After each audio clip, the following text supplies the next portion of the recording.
Gold buyers, మీ కష్టాల్లో నమ్మకమైన మీ ఆత్మీయ నేస్తం.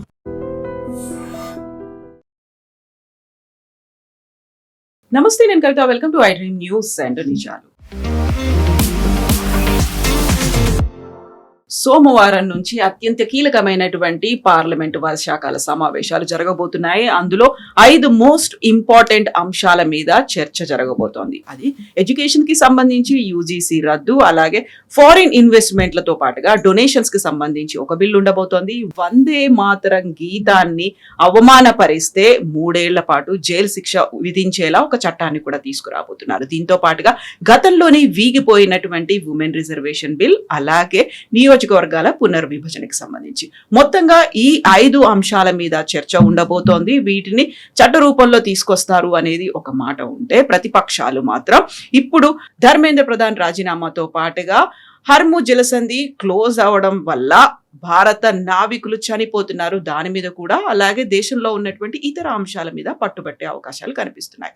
అయితే most important thing, women reservation బిల్లుకి ఇటు స్టాలిన్ తో పాటుగా అటు సుప్రియా సూలే కూడా మద్దతు ప్రకటించడం అనేది, ఓవరాల్ గా అటు ఎన్డీఏ ఇటు ఇండి కూటమి ఏం చేయబోతున్నారు, ఈ 25 రోజుల పాటు జరిగేటువంటి సమావేశాల్లో ఎలాంటి కీలక నిర్ణయాలు ఉంటాయి. మనతో పాటుగా ఉన్నారు సీనియర్ జర్నలిస్ట్ సురేష్ కొచత్రి గారు. సార్ నమస్తే. సో అత్యంత కీలకమైనటువంటి బిల్లులు అనేవి ఉన్నాయి. అందులో ఎడ్యుకేషన్ పాలసీకి సంబంధించి గతంలోనే నూతన ఎడ్యుకేషన్ విధానాన్ని తీసుకొచ్చారు. ఆ తర్వాత ఇప్పుడు యూజీసీని కూడా ఎందుకని తీసేద్దాం అనుకుంటున్నారు? యూజీసీ వాళ్ళ ఒక లైఫ్ అవుట్లీవ్ చేసేసారు, అంటే వాళ్ళు అయిపోయింది, వాళ్ళు జురాసిక్ అయిపోయారు. మన ముందు ఇండియన్ మెడికల్ కౌన్సిల్ అని చెప్పి మన దగ్గర ఒకటి ఉండే, మెడికల్ కాలేజెస్ని సర్టిఫై చేయడంలో దాంట్లో మీకు చూసుంటారు, కరప్షన్, చాలా పెద్ద కరప్షన్ జరిగింది, రేడ్ జరిగింది, అరెస్ట్ చేశారు వాళ్ళు డాక్టర్స్ని, సీనియర్ డాక్టర్స్ని. దాంట్లో 2 గుజరాత్ నుంచి ఉన్నారు. అప్పుడు వీళ్ళన్నారు మోదీ గారు అరెస్ట్ చేయరు అన్నారు, కానీ అరెస్ట్ చేశారు. తర్వాత డిజాల్వ్ చేసి నేషనల్ మెడికల్ కౌన్సిల్ తీసుకొచ్చారు. యూజీసీ చట్టాలు ఎప్పుడో తీసుకొచ్చిన చట్టాలని చాలా మటుకు మార్పులు వచ్చేసినాయి.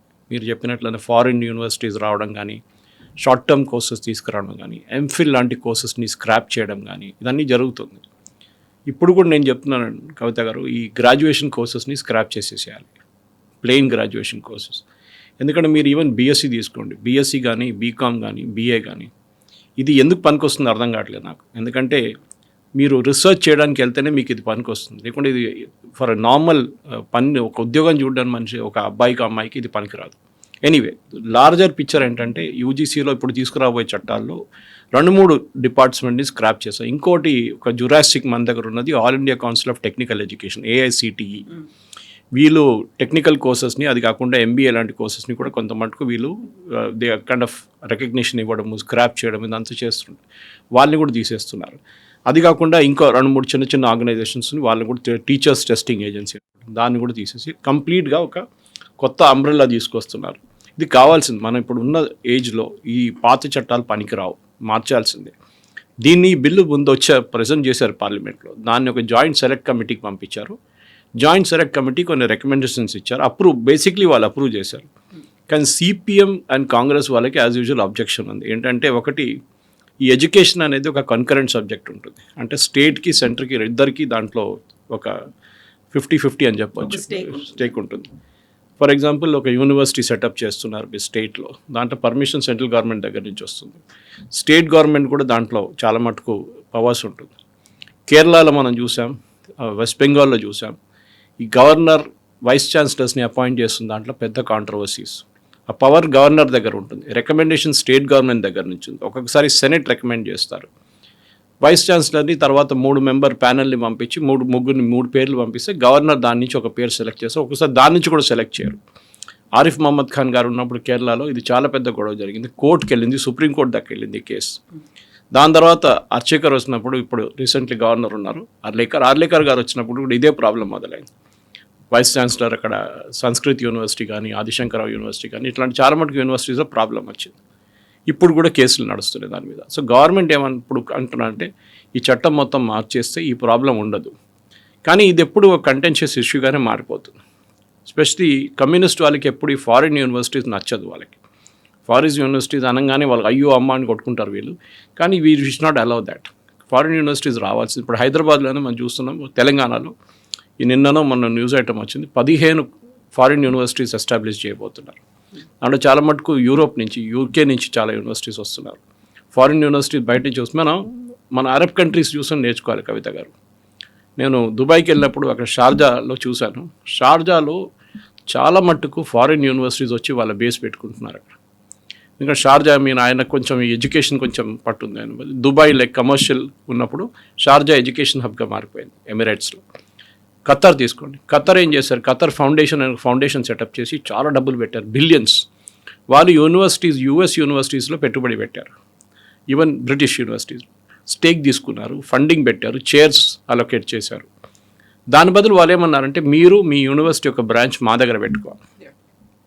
So today Qatar has become an big. మీరు అల్ జజీరాకి వేస్తే వాళ్ళ డిబేట్స్లో ఒక 20-30 మంది రోజుకి యూనివర్సిటీస్ నుంచి వస్తారు. అక్కడ they well educated and British, Americans, Germans వీళ్ళందరూ అక్కడ ఖత్తర్లో ఉండి పనిచేస్తున్నారు. ఎడ్యుకేషన్ అనేది మనం we should not be an island. ఏదో మా దగ్గర ఐఐటీలు ఉంది, ఐఐఎంలు ఉందని చెప్పి కూర్చుంటే కాదు. మనకు కొత్త యూనివర్సిటీస్ బయట నుంచి ఉన్న యూనివర్సిటీ, స్టాన్ఫర్డ్ ఉండొచ్చు, హార్వర్డ్ ఉండొచ్చు, కార్నెల్ ఉండొచ్చు, ఎంఐటి ఉండొచ్చు, ఏదైనా కానివ్వండి, మనం ఇక్కడ తీసుకురావచ్చు, ఇక్కడ మనం సెటప్ చేసుకోవచ్చు. మన వైపు నుంచి కూడా స్టాండర్డ్స్ మెయింటైన్ చేయడంలో కానీ హైర్ అండ్ ఫైర్ పాలసీలో కొంచెం మటుకు లీవే ఇవ్వాల్సి వస్తుంది, లేకుంటే వాళ్ళు రారు ఇక్కడికి. ఓకే, వాళ్ళు అంటారు మేము ప్రొఫెసర్స్ని మేము తెచ్చుకుంటాం, మనం అంటాం కాదు యూజీసీ చట్టాలు ఉన్నాయి, ఇట్లానే చేయాలంటే ఆ చట్టాలు మొత్తం మార్చేస్తున్నాయి.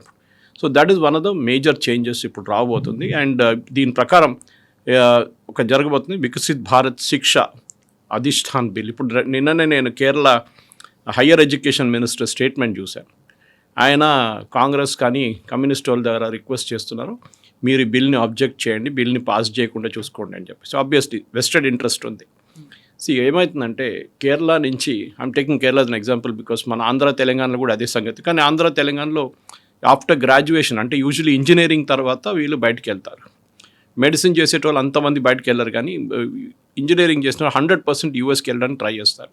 నిన్న ట్రంప్ కొత్త చట్టం తీసుకొచ్చారు, మీరు చూసుంటారు. దట్ మీరు అక్కడ వెళ్తే ఓన్లీ ఫర్ దట్ పీరియడ్, మీకు 3 సంవత్సరాల కోర్స్ ఉంటే 3 సంవత్సరాలు ఫినిష్ చేసి వచ్చేసేయాలి, నో ఎక్స్టెన్షన్. ఎగ్జాక్ట్లీ, అవును. వీళ్ళేం చేస్తారంటే ఇంకో కోర్సులో జాయిన్ అవుతారు, తర్వాత ఇంకో కోర్సులో జాయిన్ అవుతారు. Now that has become very strict. కొత్త చట్టాలు చేసి ఈవెన్ యూరోప్లో కూడా అదే జరుగుతుంది. మనం మిస్యూజ్ చేసాం ఒక ఫెసిలిటీని. ఆస్ట్రేలియాలో అబ్జెక్షన్స్ చూస్తున్నాం మనం, అప్పుడు న్యూజిలాండ్లో అబ్జెక్షన్స్ చూస్తున్నాం. న్యూజిలాండ్ వాళ్ళ పార్లమెంట్లో అంటున్నారు ఇండియన్ స్టూడెంట్స్ ఇక్కడ రాకూడదు, ఇండియన్ స్టూడెంట్స్ ఇక్కడ వస్తే మొత్తం మళ్ళీ ఎమిగ్రేషన్ మొత్తం మారిపోతుంది, మాది పాపులేషన్ మేట్రిక్స్ మారిపోతుంది. సో ఇప్పుడు జరుగుతున్న దాంట్లో యూజీసీ కానీ ఏఐసిటి కానీ national council for teacher education అది తీసేస్తున్నారు మొత్తం. జాయింట్ పార్లమెంటరీ కమిటీకి పంపించారు, ఇది ఎగ్జామిన్ చేశారు. అండ్ వాళ్ళు చాలా వైపు నుంచి చిన్న చిన్న చేంజెస్ సజెస్ట్ చేశారు. ఈ పాలసీస్ అన్నీ మన న్యూ ఎడ్యుకేషన్ పాలసీ NEP 2020తోని ఒక ఏం చెప్తారు, ఆ రెగ్యులేషన్స్ దాని పట్టు వస్తుందన్నమాట. అండ్ కంప్లయన్స్ హర్డల్స్ కూడా దీంతో చాలా మటుకు సాల్వ్ అయిపోతుంది. ఇది one of the main bills తీసుకొస్తుంది. అది కాకుండా 2-3 మిగతా బిల్స్ కూడా ఉంది. దాంట్లో అన్నిటికంటే కంటెన్షియస్ అయినది ఈసారి of course foreign contribution regulation amendment bill. ఇది ముందు తీసుకొచ్చారు పార్లమెంట్లో లాస్ట్ సెషన్లో, అసెంబ్లీ ఎలక్షన్ కన్నా ముందు. ఏది మన Assam, west Bengal, Kerala, Tamil Nadu assembly election ముందు తీసుకొచ్చినప్పుడు పార్లమెంట్తో పెద్ద గొడవ జరిగింది. గవర్నమెంట్ దాన్ని అప్పుడు విత్డ్రా చేసుకున్నారు. ఇప్పుడు మళ్ళీ దాన్ని రీప్రజెంట్ చేయబోతున్నారు. దీంట్లో మనం చూసాం లాస్ట్ ఒక 15 రోజుల ముందు నుంచి రేట్లు జరుగుతున్నాయి చాలా మటుకు ఎన్జిఓల మీద. అది ఏం చేస్తున్నారంటే వీళ్ళు ఈ ఫారిన్ కాంట్రిబ్యూషన్ రెగ్యులేషన్ యాక్ట్ ప్రకారం వీళ్ళకి వచ్చే డొనేషన్స్ని ముందు వీళ్ళకి ఎక్కడ ఖర్చు పెడుతున్నారు, ఏం ఖర్చు పెడుతున్నారు అనేది ఏ అకౌంట్ లేకుండా ఇప్పుడు గవర్నమెంట్ దాంట్లో చట్టాల మార్పులు తీసుకొచ్చారు. ఆల్రెడీ గెజెట్లో పబ్లిష్ చేశారు. సో చట్టం అయిపోయింది. దాన్ని పార్లమెంట్ తర్వాత పాస్ చేసుకోవచ్చు, ప్రాబ్లం లేదు. కొన్ని చట్టాలు గవర్నమెంట్ రూల్స్గా ఇంట్రడ్యూస్ చేస్తారు, దానికి పార్లమెంటరీ అప్రూవల్ అక్కర్లేదు. మెయిన్గా ఏంటంటే మీరు డబ్బులు తీసుకొచ్చిన దాన్ని సర్టన్ కేటగిరీస్లోనే ఖర్చు మీరు ఎక్స్పెండిచర్ చేయాలి. మీరు ఎడ్యుకేషన్ తీసుకొస్తే ఎడ్యుకేషనే చేయాలి. అది కాకుండా మీరు బిల్డింగ్ కట్టడము, మిగతా ఒక గెస్ట్ హౌస్ కట్టడము, మిగతా దానికి చేయకూడదు. Okay, use it only for religion. తీసుకొస్తే చర్చ్ కట్టాలంటే చర్చ్ కట్టండి, గుడి కట్టాలంటే గుడి కట్టండి, గురుద్వారా కట్టాలంటే గురుద్వారా. అది కాకుండా దాంతో సహా మీరు పాస్టర్ కోసం, వాళ్ళ కోసం, వీళ్ళ కోసం అని చెప్పి మళ్ళీ ఆ అమౌంట్ అంతా మిస్యూజ్ చేసుకుంటారు. ఇది చేయకూడదు. Same thing with other religions also, Islam కానివ్వండి, అది హిందూయిజం కానీ, క్రిస్టియానిటీ కానీ. ఇంకోటి ఏంటంటే మెయిన్గా ఈ ఎన్జిఓస్ ఒక ట్రిక్ ప్లే చేస్తారు. వీళ్ళు ఒక 5 సంవత్సరాలు నడిపిస్తారు, కోట్లు తెచ్చుకుంటారు, బిల్డింగ్లు కట్టుకుంటారు, పెద్ద పెద్ద బిల్డింగ్లు. దాని తర్వాత అక్కడెక్కడ ఇన్వెస్ట్ చేస్తారు, షేర్స్లో ఇన్వెస్ట్ చేస్తారు, కొంతమంది ల్యాండ్లో ఇన్వెస్ట్ చేస్తారు. సో పర్సనల్ గా వాడుకుంటున్నారు, ఆర్ఎల్స్ మిస్యూజ్ అవుతున్నారు. ఇంకా దాని తర్వాత ఏం చేస్తారు, 5-6 సంవత్సరాల తర్వాత మేము ఇది ఎన్జిఓ క్లోజ్ చేయడానికి పోతున్నాం అని చెప్తారు, అనౌన్స్ చేస్తారు. We are closing down this NGO, మాది అయిపోయింది, ఆబ్జెక్టివ్ అచీవ్ అయింది, ఈ డిస్ట్రిక్ట్లో ఎడ్యుకేషన్ మేము ఒక లెవెల్ దాకా తీసుకొచ్చాం, లేకుంటే ఈ డిస్ట్రిక్ట్లో లెపరసీ మేము ఎరాడికేట్ చేసాం, అన్నీ ఒక ఎక్స్క్యూజ్ తీసుకొచ్చి క్లోజ్ చేస్తారు ఎన్జిఓ. అప్పుడు ఈ ప్రాపర్టీ ఏమవుతుంది, అది గవర్నమెంట్ అంటున్నది, ఈ ప్రాపర్టీ ఇండివిజువల్స్ పేరు మీద వెళ్ళిపోతుంది. సో గవర్నమెంట్ ఇప్పుడు అంటే మీరు అట్లా చేస్తే మీరు ఆ ప్రాపర్టీని గవర్నమెంట్ ఆఫ్ ఇండియాకి వచ్చేస్తుంది. గవర్నమెంట్ ఆఫ్ ఇండియా ఒక అథారిటీ సెటప్ చేస్తారు, అథారిటీకి వచ్చేస్తుంది. అక్కడే పెద్ద గొడవ ఉంది వీళ్ళకి. వీళ్ళు అంటున్నారు అది ఒక చర్చ్ ఉండొచ్చు, చర్చ్ గవర్నమెంట్ ఆఫ్ ఇండియా ఎట్లా టేక్ ఓవర్ చేసుకుంటారు. అరే మీరే బంద్ చేస్తున్నారు కదా బిజినెస్ మీది, అప్పుడు మీరు ఏం చేస్తున్నారు, మీరు మీ పర్సనల్ దానికి వాడుకుంటున్నారు. ఇప్పుడు all those funds which bought under FCRA, మీరు ఎఫ్సిఆర్ఏకి వాడకుండా మీరు పర్సనల్ దానికి వాడుకుంటున్నారు. ఇదొక పెద్ద కంటెన్షియస్ పాయింట్గా ఉందన్నమాట. అది కాకుండా చాలా చట్టాలు తీసుకొచ్చారు, చాలా స్ట్రిక్ట్గా ఏ స్టేట్లో మీరు ఆపరేట్ చేయబోతున్నారో అది క్లియర్గా చెప్పాల్సి వస్తుంది. ఆ స్టేట్లో ఆపరేట్ చేయాలి, ఆర్ స్టేట్స్ 2 or 3 states. అది కాకుండా తీసుకొచ్చిన దానికి మీకు కరెక్ట్గా, దీనికన్నా ముందు మోదీ గవర్నమెంట్ వచ్చిన తర్వాత 18,000 ఎన్జిఓలు బంద్ చేసేవాళ్ళు లేరు, వాళ్ళు పేపర్లో ఉన్నారు, కోట్లు వస్తున్నాయి. మొన్న జరిగిన ఈ స్కామ్ నేను చెప్పాను చూడండి, ఈ స్కామ్లో ఏం జరిగిందంటే ఆల్మోస్ట్ 2 లక్షల డెబిట్ కార్డులు తీసుకొచ్చారు. కరెక్ట్ అమౌంట్ ఇప్పుడు కూడా గవర్నమెంట్ ఆఫ్ ఇండియాకి ఇప్పుడే మెల్లమెల్లగా వస్తుంది, బయటకు వస్తుంది. 2 లక్షల డెబిట్ కార్డులు తీసుకొచ్చి వీళ్ళు చాలా మందికి పంచిపెట్టారు, చాక్లెట్ పంచిపెడుతున్నట్ల. ఏది ఈ ఎన్జిఓ గ్రూప్స్లో చేసిన తర్వాత వీళ్ళు చిన్న అమౌంట్స్ ట్రాన్స్ఫర్ చేయడం మొదలుపెట్టారు. రోజుకి 5,000, రోజుకి 10,000. అప్పుడు బ్యాంక్ సిస్టంలో కనిపించదు ఎక్కువ ట్రాన్సాక్షన్, ఎందుకంటే మీరు ₹1,00,000 ట్రాన్స్ఫర్ చేసినా, 2 లక్షలు ట్రాన్స్ఫర్ చేసినా ఇమీడియట్గా వాళ్ళు మీ పాన్ కార్డ్ డీటెయిల్స్ అడుగుతారు, లేకుంటే బ్యాంక్ ఇట్సెల్ఫ్ వీళ్ళు ఇన్ఫార్మ్ ఇన్కమ్ ట్యాక్స్ డిపార్ట్మెంట్, ఈ నెల ఈ అకౌంట్లో 30 లక్షలు వచ్చినాయని చెప్పేసి. ఇప్పుడు మనం ఈ యూపీఐ పేమెంట్స్లో చూస్తున్నాం ఇదే ప్రాబ్లం. ఏంటి, మా ఇంటి పక్కన ఉన్న పానీపూరి వాడికి ఇన్కమ్ ట్యాక్స్ నోటీస్ వచ్చింది, ఎందుకంటే రోజుకాడు 5,000 సంపాదిస్తున్నాడు. సో నెలకి you can calculate how much will make and year ఇంత calculate. So bank manager automatically income ట్యాక్స్కి ఇన్ఫార్మ్ చేయాల్సింది, వాళ్ళ చట్టం అట్లా ఉంది. అండ్ వాడి దగ్గర వచ్చి పాన్ కార్డ్ ఎక్కడ అని అడిగారు, పాన్ కార్డ్ లేదు. సో అందరు ట్యాక్స్ బ్రాకెట్లో వస్తున్నారు. వీళ్ళు అది కాదు, వీళ్ళు ఇది అవాయిడ్ చేస్తున్నారు, చిన్న అమౌంట్స్ ట్రాన్స్ఫర్ చేసి. నిన్ననే ఆల్మోస్ట్ 20,000 అకౌంట్స్ వీళ్ళు చూసుకున్నారు, మ్యూల్ అకౌంట్స్ చేశారు. మ్యూల్ అకౌంట్స్ అంటే వీరు పల్లెటూరుకి వెళ్తారు, వెళ్ళి అక్కడ కొంతమంది విలేజెస్ ఉంటారు, వాళ్ళకి ఏం తెలియదు, వాళ్ళ సంతకం తీసుకొని ఒక అకౌంట్ ఓపెన్ చేస్తారు బ్యాంక్లో. అట్లనే ఆ విలేజ్లో ఒక 2,000 మంది ఉంటారు, 2,000 మంది పేరు మీద బ్యాంక్ అకౌంట్ ఓపెన్ చేస్తారు. ఆ బ్యాంక్ మేనేజర్కి ఏదో డబ్బులు ఇచ్చి వీళ్ళు అడ్జస్ట్ చేసుకుంటారు, యూజువలీ కోఆపరేటివ్ బ్యాంక్స్లో. చేసిన తర్వాత ఆ అకౌంట్లో డబ్బులు రావడం మొదలవుతుంది. ఒక 2 సంవత్సరాలు వాడుకున్న తర్వాత అకౌంట్ క్లోజ్ చేసేస్తారు. క్లోజ్ కూడా చేయరు, అట్లనే ఉంచేసి వెళ్ళిపోతారు. పాపం ఈ ఇచ్చినోడికి ఇన్కమ్ ట్యాక్స్ నోటీస్ వస్తుంది, ట్రాన్సాక్షన్స్ మీ అకౌంట్లో 30 లక్షలు వచ్చింటే ఈయన అంటాడు 30 లక్షలు, నాకెక్కడ 30 లక్షలు, చూస్తే వీళ్ళు వాడారు.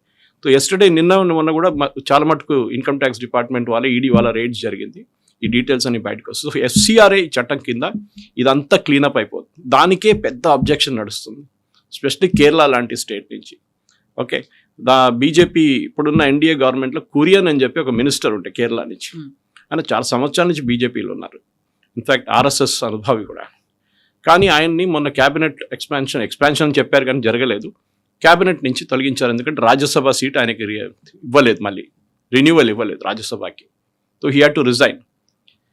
అది ఎందుకంటే ఆయన మీద చాలా మటుకు ప్రెషర్ తీసుకొచ్చారు వీళ్ళు, చర్చ్ అక్కడి నుంచి కేరళలో, మీరు రాజీనామా చేయాలి, మీరు లేకుంటే మీరు ఉండకూడదు క్యాబినెట్లో, ఎఫ్సిఆర్ఐ మీరు ఎఫ్సిఆర్ఐ చట్టం పాటిస్తే కరెక్ట్గా పాటిస్తే మీకు ఏ ప్రాబ్లం ఉండదు.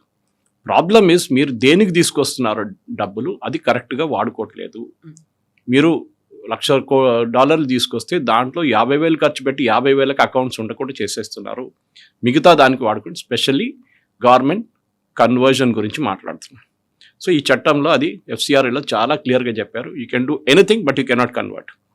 ఓకే, ఇది ఇప్పుడు జరుగుతున్న ప్రాబ్లం. మనం చూస్తున్న సిటీలో కూడా చిన్న ఏమైనా స్కూల్లో మొన్న జరిగింది ఒక కాంట్రవర్సీ, కల్మా రాపిచ్చారని చెప్పేసి. It become very sensitive. Auto వెనుక ఎవడో స్టిక్కర్ పెట్టిండని చెప్పి అది పెద్ద కాంట్రవర్సీ అయింది. సో ముందున్న ఒక పబ్లిక్ కాదు ఇప్పుడున్న ఇండియన్స్, చాలా మటుకు మారిపోయారు. మేబీ దే బికమ్ అగ్రెసివ్, చెప్పొచ్చు అగ్రెసివ్ అయిపోయారని. దానికి చాలా కారణాలు ఉంటుంది. శివాజీ స్టాచ్యూ పెడతారు, ఎవరో వచ్చి తీసేస్తారు, అప్పుడు అగ్రెసివ్ అవుతారు మళ్ళీ. సో గవర్నమెంట్ ఇప్పుడు ఎఫ్సిఆర్ చట్టం ఇప్పుడు తీసుకొస్తే మళ్ళీ బహుశా ఈ సెషన్లో లిస్టెడ్ లేదు, అది 5 క్రూషియల్ బిల్స్లో ఈ బిల్స్ లేవు, కానీ డిస్కషన్ కైనా రావచ్చు. ఓకే, లాస్ట్ కమిటీలో లాస్ట్ పార్లమెంట్లో తీసుకొచ్చినప్పుడు లాస్ట్ సెషన్లో వాళ్ళు ఏమన్నారు, ఒక జాయింట్ జేపీసీకి పంపించాలన్నారు. గవర్నమెంట్ చెప్పారు నో జేపీసీ, డైరెక్ట్గా మేము పాస్ చేసిస్తాం. సో ఇప్పుడు గవర్నమెంట్ దగ్గర నంబర్స్ ఉందంటే నంబర్ ఉంది, ఎందుకంటే it's only an amendment bill. ఇది డీలిమిటేషన్ లాగా దీనికి 2/3 మెజారిటీ అక్కర్లేదు, సింపుల్ మెజారిటీ చాలు. అండ్ రాజ్యసభలో కూడా ఇప్పుడు మన టీఎంసీ నుంచి చాలామంది రాజీనామా చేసిన తర్వాత రాజ్యసభలో కూడా నంబర్స్ తగ్గింది. సో దాంతో బీజేపీ రాజ్యసభలో కూడా ఈజీగా బిల్స్ పాస్ చేసుకోవచ్చు, ప్రాబ్లం ఉండదు. సో ఇంకో కీలకమైనటువంటి బిల్లు వందే మాతరానికి సంబంధించి, అది కంప్లీట్ గా పాడాలి, అలాంటి చట్టం ఒకటి తీసుకొస్తోంది కేంద్రం అనుకుంటే కంప్లీట్ గా పాడడం కాదు, కంపల్సరీ చేస్తున్నారు. ఎవరైతే పాడరో, ఎవరైతే అడ్డుకుంటారో, ఎవరైతే అవమానిస్తున్నారో వాళ్ళని శిక్షిస్తాము, 3 ఏళ్ల పాటు జైలు శిక్ష అనేది ఉంటుందని. ఇది బలవంతంగా మా మీద రుద్దే ప్రయత్నం చేస్తున్నారు అనేటువంటి మాట, ఒక నిరసనలకు ఆందోళనలు కూడా వ్యక్తమవుతున్నాయి. వందే మాతరం గురించి ఎందుకంత అభ్యంతరం? అది మనం అడగాలి కదా, వందే మాత్రం పాడడానికి ప్రాబ్లం ఏముంది వీళ్ళకి? ఇది ప్రాబ్లం ఎక్కడ వస్తుందంటే ఈ ఫుల్ వర్షన్ పాడడంలో వీళ్ళకి ప్రాబ్లం ఉంది కొంతమంది. మొన్న కేరళలో విడి సతీశన్ గవర్నమెంట్ టేక్ ఓవర్ చేసుకున్నప్పుడు, అంటే అధికారంలో వచ్చినప్పుడు స్వేరింగ్ ఇన్ సెరమనీలో ఫుల్ వర్షన్ పాడారు. విడి సతీశన్ అంటున్నారు, నాకు తెలియదు, ఇది నా డిపార్ట్మెంట్ కింద రాదు, ఇది కరెక్ట్ అది. ఎందుకంటే swearing in ceremony ministers Raj Bhavan నడిపిస్తారు. రాజ్భవన్ అంటే గవర్నర్కి అధికారం ఉంది, అది ఫుల్ వర్షన్ పాడాలన్నా హాఫ్, కానీ చట్టాలు ఉన్నాయి గవర్నమెంట్. నేను మొన్న కూడా ఇంద్రసేన్ రెడ్డి గారు వచ్చినప్పుడు కాకతీయలో ఒక ఫంక్షన్ ఉండే, అక్కడ నాకు ఒక మేనేజర్ ఆఫ్ ది ఇయర్ అట్లా అవార్డు ఇచ్చారు, మెంబర్ ఆఫ్ ది ఇయర్ అని. సో అక్కడ వెళ్ళినప్పుడు కరెక్ట్గా నేను అదే ఫస్ట్ నాకు చాలా ఇంక్విజిటివ్ ఉన్నాను, మొత్తం పాడుతారా లేదా చూద్దామని చెప్పి కరెక్ట్గా పాడారు. సో మనకు ఆల్రెడీ జనగణమనకి ప్రొటెక్షన్ ఉంది, మనకి ప్రాబ్లం లేదు. 52 సెకండ్లలో Jana Gana Mana has to be finish చేయాలి, ఓకే.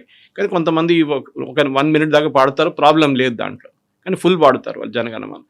ఇక్కడ వచ్చిన ప్రాబ్లం ఏంటంటే వందే మాతరంలో వచ్చింది, ఓకే. ఎందుకంటే ఓవైసీ లాంటి వాళ్ళు అబ్జెక్ట్ చేస్తారు, కేరళలో ఉన్న ముస్లిం లీగ్ లాంటి వాళ్ళు అబ్జెక్ట్ చేస్తున్నారు. సో వీళ్ళేం చేస్తున్నారంటే ఏ స్కూల్లో ఫర్ ఎగ్జాంపుల్ వందే మాత్రం ఫుల్ వర్షన్ పాడకూడదని చెప్పి కొన్ని state government specially Kerala, Karnataka లాంటి రాష్ట్రాల్లో చట్టాలు తీసుకొచ్చి, చట్టాలు కూడా కాకుండా వర్బల్ ఆర్డర్ ఇచ్చారు డిఈఓస్కి, మొత్తం వర్షన్ పాడక్కర్లేదు, మీరు పిల్లల్ని ఇన్సిస్ట్ చేయొద్దని చెప్పి. ఈ చట్టంలో అది దాన్ని ఓవర్కమ్ చేస్తారు. మీరు చేస్తే it will be punishable offence. మనకు ఆల్రెడీ ఫ్లాగ్ మీద ఒక ఫ్లాగ్ కోడ్ ఉంది, ఒకటి ఫ్లాగ్ని ఇన్సల్ట్ చేస్తే పనిష్మెంట్ ఉంటుంది మీకు. అది కాకుండా మన నేషనల్ యాంథమ్ జనగణమన మీద ఉంది. నాకు అర్థం కాదు ఏంటో కవిత గారు, ఓవైసీకి అబ్జెక్షన్ ఎక్కడుంది? ఆయన ఏమంటున్నారంటే దీంట్లో దుర్గా మాత గురించి, దేవీల గురించి మెన్షన్ ఉంది. ఎస్, 3rd స్టాంజా 4th స్టాంజాలో వస్తుంది అంతా. కానీ మీకు ప్రాబ్లం ఏంటి? ఎందుకంటే జనగణమన నాకు ప్రాబ్లం లేదు, ఇది ప్రాబ్లం ఉంది. ఎందుకంటే మేము ఒకరే దేవుడిని మేము ఆరాధిస్తాం, మేము అల్లాహు అక్బర్, this only one God but అల్లా. వేరస్ మనం సెక్యులర్ కంట్రీ, మన దాంట్లో ఎవరైనా ఉండొచ్చు. Freedom to practise religion doesn't mean మీరు మిగతా రిలీజియన్స్ని మీరు రెస్పెక్ట్ చేయరని చెప్పేసి. ఇప్పుడు నేను ఒకసారి ఓవైసీ గారిని డైరెక్ట్ అడిగాను కూడా ఈ మాట త్రూ ఎ ట్విట్టర్ కాన్వర్జేషన్. జనగణమనలో భారత భాగ్య విధాత అని ఒక లైన్ ఉంది. రవీంద్రనాథ్ ఠాగూర్ దగ్గర అడిగారు, ఈ భారత భాగ్య విధాత రాసినప్పుడు who are you referring to? Is George the 4th or George the 5th అప్పుడున్న బ్రిటిష్ కింగ్స్? ఆయన అన్నారు, జార్జ్ ద 1st కాదు, 2nd కాదు, 3rd కాదు, 4th కాదు, 5th కాదు, nobody. It is written about an Indian personality అని. పర్సనాలిటీ కాదు, ఇంకో వర్డ్ యూజ్ చేశారు, మీరే దాన్ని గెస్ట్ చేసుకోవచ్చు అని చెప్పారు. సో భారత భాగ్య విధాత ఈజ్ లార్డ్ కృష్ణ. అప్పుడు ఓవైసీకి ఇప్పుడు మేలుకు వచ్చింది, అక్కడ కూడా ప్రాబ్లం ఉందని చెప్పి రేపు నేషనల్ యాంథమ్ కూడా అబ్జెక్ట్ చేస్తారు ఇప్పుడు ఆయన. సో మీకు రిలీజియన్తో అబ్జెక్ట్, మీరు ఒక సెక్యులర్ కంట్రీలో ఉన్నప్పుడు మీరే అంటున్నారు సెక్యులర్ అని, అట్లా ఉన్నప్పుడు ఒక నేషనల్ సాంగ్ ఒకటి తీసుకొచ్చినప్పుడు మీకు ప్రాబ్లం ఏంటి? మీకు ప్రాబ్లం ఏంటంటే దాంట్లో దేవి మెన్షన్ చేస్తున్నారు, this is your mentioning Durga. So దాది ప్రాబ్లం వీళ్ళకి. అయితే ఇక్కడే ఇంకొక కాంట్రవర్షియల్ ఇష్యూవా లేకుంటే ఒక స్ట్రాంగ్ గా కనిపిస్తున్నటువంటి అంశం, కల్మా ప్రాక్టీస్ చేయండి లేకుంటే హోంవర్క్ కింద రాయండి అని ఇచ్చినందుకే పెద్ద గొడవ చేశారు, సస్పెన్షన్ దాకా వెళ్ళింది, పోలీస్ కేసులు ఇవన్నీ అయిన తర్వాత ఇదేమో కంపల్సరీ చేస్తున్నారు వందే మాతరంలో. అందులో దేవి గురించి స్తుతించినట్టుగా ఉంది, ఇవన్నీ కోటి కంట కరకరవాల్ ఇలాంటివన్నీ కూడా మాతో ఎందుకు? అది కూడా బలవంతంగా మేము పాడాలి, పాడకపోతే మీరు తీసుకెళ్లి జైల్లో వేస్తారా? మన నేషనల్ యాంథమ్ సినిమా థియేటర్లో ఇంట్రడ్యూస్ చేసినప్పుడు ఒక ఇష్యూ వచ్చింది, మీకు గుర్తుంటుంది. ఇప్పుడు రావట్లేదు, ఇప్పుడు సినిమా థియేటర్లో లేదు. అది అంటే అందరు నిలబడాలి పాడిన టైంలో అని చెప్తారు. కానీ కొంతమంది కావాలని కూర్చుంటారు. మనం చూసాం థియేటర్లో గొడవ జరిగింది. ఎవరు పోలీసు వాళ్ళు వచ్చి బయట నుంచి గొడవ చేయలేదు, అక్కడ ఉన్న థియేటర్కి వచ్చిన సినిమా చూడడానికి వచ్చిన వాళ్ళే గొడవ చేశారు. మీరేంటి కూర్చున్నారని చెప్పి మిగతా వాళ్ళని కొట్టడం జరిగింది, చాలా మటుకు ఇష్యూస్ జరిగింది. నేషనల్ వందే మాత్రం ఇస్ మనకి ఫ్రీడమ్ మూమెంట్లో మనకి చాలా పెద్ద పిలుపు వందే మాత్రం నుంచి వచ్చింది. That was the war cry of Congress. దాని తర్వాత వాళ్ళకే ఒక ప్రాబ్లం వచ్చి వాళ్ళ దాంట్లో కొంతమంది ముస్లిమ్స్ లీడర్స్ ఆబ్జెక్ట్ చేశారు దాన్ని చెప్పి సర్దార్ పటేల్ గారిని, అంబేద్కర్ గారిని వీళ్ళు ఒక చిన్న కమిటీని పెట్టి, వీళ్ళు ఇంకా 2-3 ఉన్నారు, ఆ కమిటీ డిసైడ్ చేశారు ఓన్లీ ఫస్ట్ 2 లైన్స్ ఆల్రెడీ. ఇది కాంగ్రెస్ తీసుకున్న నిర్ణయం బిఫోర్ ఇండిపెండెన్స్. కాంగ్రెస్కి దేశం గురించి నిర్ణయం తీసుకోవడానికి అప్పుడు అధికారం లేకుండే. ఇప్పుడు గవర్నమెంట్ ఉంది, గవర్నమెంట్ చెప్తున్నారు as you have to sing the song. మీకు నచ్చకపోవచ్చు, మీరు ఫర్ ఎగ్జాంపుల్ కేరళ హైకోర్టులో 2-3 కేసులు వచ్చినాయి ఇట్లాంటిది. ఐ థింక్ ఈవెన్ తమిళనాడు హైకోర్టులో ఉండే ఈ పెంటకోస్ట్ అని చెప్పి there is a Christian denomination, వీళ్ళు ఈవెన్ జీసస్ క్రైస్ట్ లేదని చెప్తారు. అట్లాంటి చాలా మటుకునే వాళ్ళు హాస్పిటల్కి వెళ్ళారు. వాళ్ళు ఎంత ఇది వచ్చిన సీరియస్ కండిషన్ వస్తున్నా ప్రేయర్ చేస్తూనే ఉంటారు ఇంట్లో. వాళ్ళు ఒక అన్నారు, we will never respect national anthem, we will never stand up for that. ఎందుకంటే మేము దేవుడి ముందు మేము ఎవరి ముందు తల ఉంచాం మేము అని చెప్పేసి. సో కోర్ట్ అన్నారు fine, you can stand there, మీరు నిలబడొచ్చు, కానీ మీరు కూర్చొని దాన్ని ఇన్సల్ట్ చేయలేరు. Your child can stand in the national anthem and పాడక్కర్లేదు. కొంతమందికి పాట రాదని చెప్పుతారు కాబట్టి. ఇప్పుడు ఈవెన్ వందే మాత్రం ఫుల్ వర్షన్ నేను ఈవెన్ బీజేపీ స్టేట్ ఎగ్జిక్యూటివ్ కమిటీలో మొన్న వీడియో చూశాను, మన నితిన్ నబీన్ గారు వచ్చినప్పుడు ఆల్మోస్ట్ 80% ఆడియన్స్కి రావట్లేదు, వాళ్ళందరూ ఇట్లా నిలబడి ఉన్నారు. 20% మంది పాడుతున్నారు, మోస్ట్లీ వాళ్ళకి ఆర్ఎస్ఎస్ బ్యాక్గ్రౌండ్ ఉండొచ్చు, దానికోసం వాళ్ళకి తెలుసు full version. My point is very simple, మీరు అల్లాహు అక్బర్ అని చెప్పి రోజుకి 5 సార్లు మీరు you broadcast through the mic. What is the meaning of there is only one God but Allah, there is no other God. ఇప్పుడు హిందువులు అబ్జెక్ట్ చేయొచ్చు కదా, ఇదెందుకు మా మీద ఎందుకు దోస్తున్నారు మీరు, మాకు దేవుళ్ళు మాకు 3 కోట్లు దేవుళ్ళు అన్నది. ఇట్స్ నాట్ కోటి actually, it's a different meaning actually. కానీ అట్లా ఉన్నప్పుడు మేము కూడా అబ్జెక్ట్ చేయొచ్చు కదా అని చెప్తున్నారు, which is a point taken. మన దేశంలో ఎన్ని రిలీజియన్స్ ఉన్నాయి, ఎన్ని డైలెక్ట్స్ ఉన్నాయి, ఎన్ని ట్రైబ్స్ ఉన్నాయి, మనకు ప్రతిదానికి ఒక్కొక్క చట్టం ఉంది, వాళ్ళ లోకల్ కస్టమ్స్ ఉంటుంది. ఫర్ ఎగ్జాంపుల్ నాగాలాండ్లో అబ్జెక్షన్ వచ్చింది దీని గురించి, ఓకే మేము పాడామని చెప్పేసి, ఓకే ఫైన్, కానీ యూ కెనాట్ స్టాప్ ఇట్, మీరు ఆపలేరు దాన్ని. ఎవరో పాడుతున్నప్పుడు వాళ్ళు వాడినాయండి, కాదు మీరు 2 లైన్లే పాడాలంటే that will not be accepted అని గవర్నమెంట్ చెప్తే, government view point. As an individual మన దాన్ని we can object to it always. So ఇప్పుడు ఇంకో కీలకమైనటువంటి 2 లెగసీ బిల్లులు గతంలో అది వీగిపోయాయి, యాక్సెప్ట్ చేయలేదు, ఆ తర్వాత ఇప్పుడు అవి కంటిన్యూ అవబోతున్నాయి. ఎట్ ఎనీ కాస్ట్ అది పాస్ అయిపోతుంది అనేది, దీనికి రీసెంట్గా జరిగినటువంటి బోల్డ్ అని డెవలప్మెంట్స్ ఉన్నాయి. రీజనల్ పార్టీల దగ్గర నుంచి అది చీల్చారు, లేకుంటే మద్దతు అనేది వచ్చింది. ఆప్ నుంచి 9 మంది ఎంపీలు వచ్చి జాయిన్ అయిపోయారు, ఆ తర్వాత టీఎంసీ నుంచి మద్దతు కూడా వస్తుంది. ఇప్పుడు వెరీ రీసెంట్గా సుప్రియా సూలేతో పాటుగా స్టాలిన్ కూడా మద్దతు ప్రకటించినట్టుగానే కనిపిస్తోంది. సో ఈజీగా పాస్ అయిపోతుందని, బలవంతంగా వాటిని పాస్ చేయాలనేటువంటి ఒక ప్రెస్టీజియస్ ఇష్యూగా కేంద్ర ప్రభుత్వం తీసుకుంది. దానికోసమే రీజనల్ పార్టీని చంపేసింది అనేది. అక్కడ నియోజకవర్గాల పునర్విభజన బిల్లుతో పాటుగా మహిళా రిజర్వేషన్ బిల్, ఈ 2 ఈజీగా పాస్ అయిపోతాయా ఈసారి? ఈజీగా పాస్ కావడం అని ఎప్పుడు ఈజీగా పాస్ కాదు, దట్ ఈస్ మనం ఒకటి అర్థం చేసుకోవాలి. ఈజీ పాసింగ్ అనేది ఇట్స్ నాట్ పాసిబుల్. ఎందుకంటే దీనికి 2/3 మెజారిటీ డీలిమిటేషన్ పక్కన వచ్చింది. ఎందుకంటే women's reservation bill already pass అయిపోయింది, దాంట్లో పాస్ చేయడానికి ఏం లేదు, దాంట్లో అమెండ్మెంట్ తీసుకొస్తున్నారు ఒకటి. అమెండ్మెంట్ని ఎందుకంటే 1/3 ఇప్పుడు మీరు ఇప్పుడున్న లోక్సభలో 543 సీట్లలో మీరు 1/3 ఇస్తే చాలా మంది ఎగ్జిస్టింగ్ ఎంపీస్కి సీట్లు ఉండవు, ఓకే అది ప్రాబ్లం. సో 834 సీట్లు తీసుకొచ్చి కొత్త పార్లమెంట్లో ఇప్పుడున్న సీటింగ్ అరేంజ్మెంట్ ప్రకారం తీసుకొస్తే 1/3 రిజర్వేషన్ తీసుకొచ్చినా కానీ ఎగ్జిస్టింగ్ ఎంపీ సీట్ల ఇంపాక్ట్ కాదు. అంటే 834 మైనస్ 543 చేస్తే మీకు ఎగ్జాక్ట్ ఒక 600, 700, 800 అంటే 300 సీట్లు ఎక్స్ట్రా వస్తుంది. దాంట్లో మీరు 1/3 పోతే కూడా ప్రాబ్లం లేదు మీకు. This is the main thing అనమాట. ఇప్పుడు సుప్రియా సూలే కానీ స్టాలిన్ కానీ వీళ్ళు ఫస్ట్ అబ్జెక్ట్ ఏం చేశారంటే, నార్త్ ఇండియాలో సీట్ పెరుగుతుంది, సౌత్ ఇండియాలో సీటు తగ్గుతుంది, మేము పాపులేషన్ పాలసీ ఫాలో చేసాం, మమ్మల్ని మీరు పనిష్ చేస్తున్నారు. దీంట్లో లాజిక్ లేదు. నేను దీనికన్నా ముందు కూడా చాలా మటుకు ఎక్స్ప్లెయిన్ చేశాను. నేను ఒక 2-3 పబ్లిక్ మీటింగ్లో కూడా ఎక్స్ప్లెయిన్ చేస్తే చాలామంది వచ్చారు, ఇది బీజేపీ వాళ్ళు ఎందుకు చెప్పట్లేదు సార్ అని చెప్పి. నాకు తెలియదు, దీంట్లో లాజిక్ చాలా క్లియర్ కవిత గారు. ఫర్ ఎగ్జాంపుల్ మనం ఉత్తరప్రదేశ్ గురించి వీళ్ళ పెద్ద కంప్లైంట్, బీహార్ అండ్ ఉత్తరప్రదేశ్ తీసుకుందాం. 71లో ఫస్ట్ టైం ఈ 543 సీట్లు తీసుకొచ్చి అక్కడ చిన్న మార్పులు వచ్చినాయి అనుకోండి, కానీ 543 తీసుకుందాం. ముందు 532 అంతా ఉండే, దానికన్నా ముందు 480 ఉండే, కానీ 71 యాజ్ అ బేస్ ఇయర్ తీసుకుందాం. 543 సీట్స్ ఉన్నప్పుడు ఉత్తరప్రదేశ్ పాపులేషన్ 8 కోట్లు ఉండే. ఇప్పుడు చూడండి ఉత్తరప్రదేశ్ పాపులేషన్ 24 కోట్లు. సరే వాళ్ళు పాపులేషన్ పాలసీ ఫాలో చేయలేదు, ఇందిరాగాంధీ గారు చెప్పిన హమ్దో హమారేదో ఫాలో చేయలేదు, అప్పుడు కాంగ్రెస్ గవర్నమెంటే ఉండే అక్కడ. అదంతా మనం పక్కన పెడదాం. ఇప్పుడు వాళ్ళ పాపులేషన్ స్టెబిలైజ్ అయింది. ఇప్పుడు కొత్త సెన్సస్ రాబోతుంది, దాంట్లో తెలిసిపోతుంది అటు ఉత్తరప్రదేశ్ లాస్ట్ 3 సంవత్సరాలు 4 సంవత్సరాల నుంచి they are flattening the curve. ఇట్లా వెళ్ళకుండా ఇట్ ఇస్ ఫ్లాట్నింగ్ అవుట్ అనమాట. ఇప్పుడు ఉత్తరప్రదేశ్ పాపులేషన్ 24 కోట్లు అని తీసుకుందాం. Okay, voting population will be about say 20 crores or 21 crores తీసుకుందాం.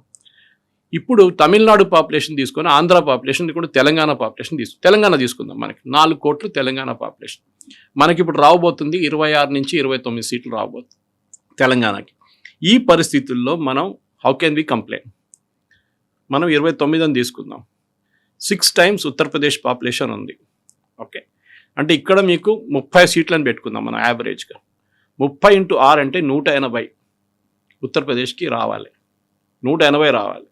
ఓకే, 60 into 3 అనమాట. మనం will take it that way. Okay, ఇక్కడ 30 ఉంది, 30 into 6 180.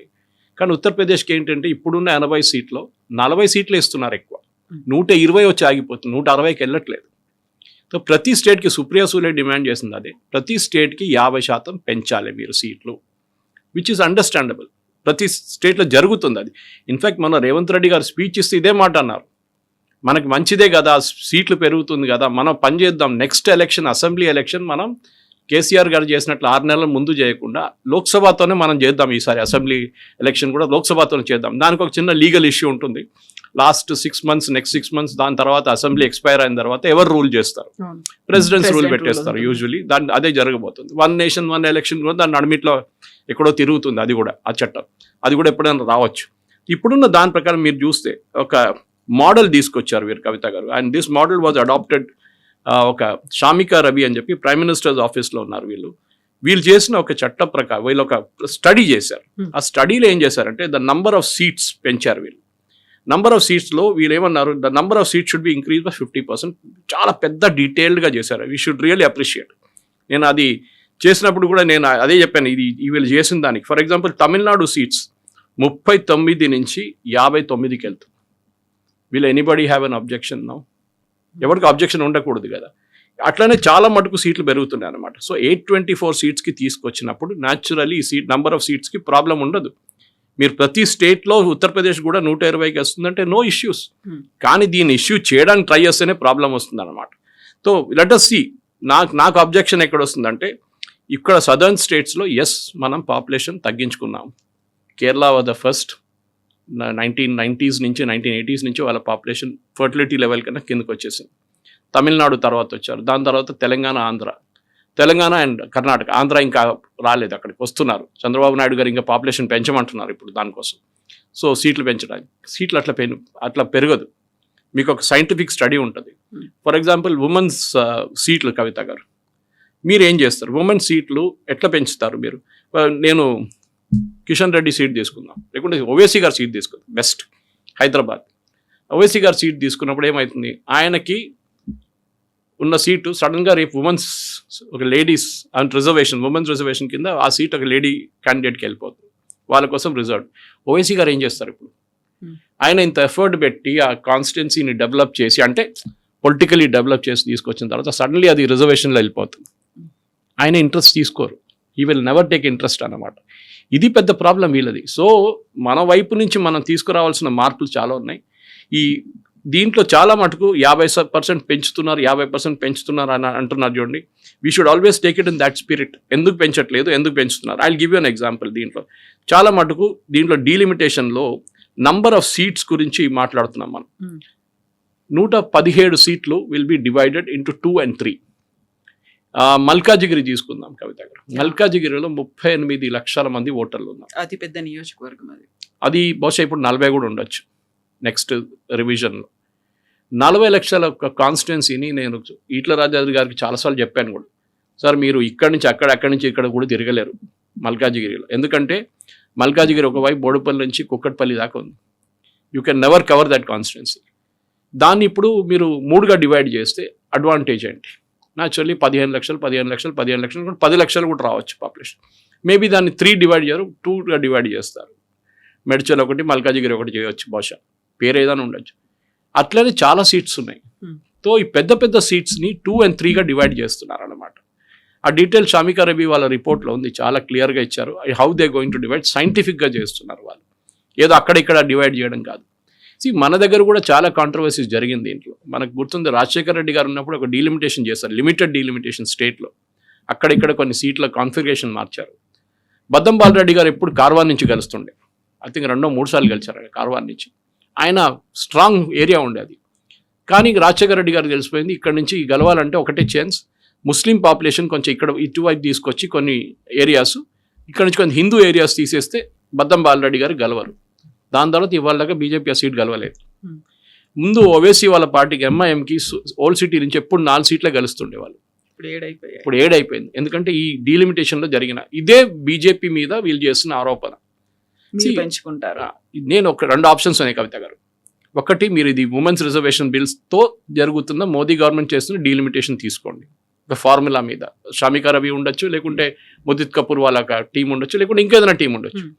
ఇది చేయకపోతే డేంజర్ ఏంటంటే, ఇది బిల్ ఫెయిల్ అయింది అనుకోండి, నో ప్రాబ్లం, వాళ్ళు ఉమెన్ రిజర్వేషన్ బిల్ పాస్ చేసేస్తారు, amendment saying 1/3 what ever seats. Census జరిగిన తర్వాత నెక్స్ట్ డీలిమిటేషన్ వస్తుంది, అది బహుశా 2029 కన్నా ముందు కూడా రావచ్చు. దాంట్లో ఏం చేస్తారంటే వీళ్ళు యూజువల్లీ ఒక సుప్రీంకోర్టు రిటైర్డ్ చీఫ్ జస్టిస్ ఎవరు పెడతారు, లేకుంటే జడ్జిని పెడతారు, ఇంకా 2-3 జడ్జెస్ ఉంటారు, ఐఏఎస్ ఆఫీసర్లు ఉంటారు, స్టాటిస్టిషియన్స్ ఉంటారు, పెద్ద కమిటీని పెడతారు. వీళ్ళు ప్రతి స్టేట్లో తిరిగి వచ్చి తర్వాత వీళ్ళు డిసైడ్ చేస్తారు. వాళ్ళు ఒకసారి డిసైడ్ చేసిన తర్వాత లీగల్ ఛాలెంజ్ లేదు. అప్పుడు రేవంత్ రెడ్డి కాదు, స్టాలిన్ కాదు, ఇప్పుడు స్టాలిన్ గారు ముఖ్యమంత్రి కాదనుకోండి, or anybody for that matter, DK Shivakumar ఉండొచ్చు, ఎవరైనా ఉండొచ్చు, దే కెనాట్, వాళ్ళు ఏం చేయలేరు. లీగల్ ఛాలెంజ్ చాలా లిమిటెడ్ దాంట్లో. I think it's only supreme court, అది కూడా లిమిటెడ్ ఇంటర్ప్రిటేషన్ సుప్రీంకోర్టు.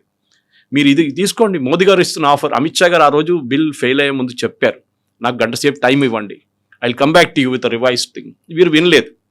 ఇప్పుడు ప్రాబ్లం ఎక్కడ వస్తుందంటే, వీళ్ళు ఇప్పుడు పట్టించుకోకపోతే అది డీలిమిటేషన్ కమిషన్కి వెళ్తుంది, వాళ్ళు డిసిషన్ తీసుకుంటే అంతే సంగతి. That is the final decision, you cannot do any. అప్పుడు మీరు వెళ్ళి మోదీ గారు చేశారని చెప్పలేదు, ఎందుకంటే that is done by delimitation commission. దాంట్లో మోదీ గారికి అని అమిత్ షా గారికి రోల్ లేదు దాంట్లో. ఇప్పుడు వాళ్ళకి రోల్ ఉంది, ఎస్. కానీ డీలిమిటేషన్ కమిషన్ కాంటోస్ ఉంటుంది, కాంటోస్ అంటారు ఇంగ్లీష్, అంటే ఏ ఏరియా ఎక్కడికి వెళ్తుంది అనేది, అది డీలిమిటేషన్ కమిషన్ డిసైడ్, ఒక సపరేట్ కమిషన్ పెట్టొచ్చు దానికోసం. 2029కి ఇంకా మనకు 3 సంవత్సరాలు ఉన్నాయి, 2.5 years ఉన్నాయి అట్లీస్ట్, ఈజీగా చేయొచ్చు అది. కానీ ఇది ఒక డిబేట్కైనా రావాలి పార్లమెంట్లో, డిబేట్ కావాలి. పార్లమెంట్ ఒకటే కాదు, ఈవెన్ స్టేట్ అసెంబ్లీస్ డిబేట్ చేయాలి. ఎందుకు రేవంత్ రెడ్డి గారు సపోర్ట్ చేస్తున్నారు, ఎందుకు రాహుల్ గాంధీ గారు ఆబ్జెక్ట్ చేస్తున్నారు, ఇది 2. ఖర్గే గారు నిన్న లెటర్ రాశారు దీని గురించి, that you know we should discuss it first అని చెప్పేసి. Even though bill is not slated, ఆయనకు డౌట్ వస్తుంది, బిల్ సడన్ గా తీసుకొచ్చేస్తారా వీళ్ళు అని చెప్పేసి. సో చాలా హాట్ గా అయితే 25 days గడవబోతుంది. Yes, thank you very much.